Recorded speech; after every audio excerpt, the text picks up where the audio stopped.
கையை பார்த்தவுடன் ஒரு கையை பார்க்குறோம், இவர் நகைச்சுவையாக பேசக்கூடிய தன்மை உள்ளவரால் கண்டுபிடிக்கலாமா? ஈஸியா கண்டுபிடிச்சிடலாம்.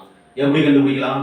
புதன் மேடு நன்றாக இருந்து, புதன் ரேகை இருந்து, இதுல ஒரு இச்சா ரேகைன்னு சொல்லுவோம். இது கூட ஒரு சின்ன ரேகை, இது புதன் மேட்டை நோக்கி போகணும்.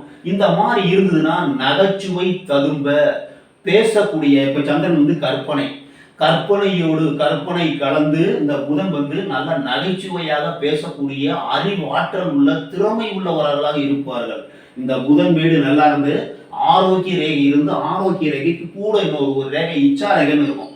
இந்த ரேகை இருந்ததுன்னா வாழ்வியல் நகைச்சுவை, அறிவாளித்தனமாக பேசி பேச்சு மூலமாக நல்ல பேர் புகழ் செல்வம் அடைந்து வாழ்வில் வெற்றி அடைவதற்கு வாய்ப்புண்டு. நகைச்சுவையாக பேசுவதிலே வல்லவராக திகழ்வதற்கு வாய்ப்புண்டு. உங்க கையை பாருங்க, இந்த மாதிரி புதன்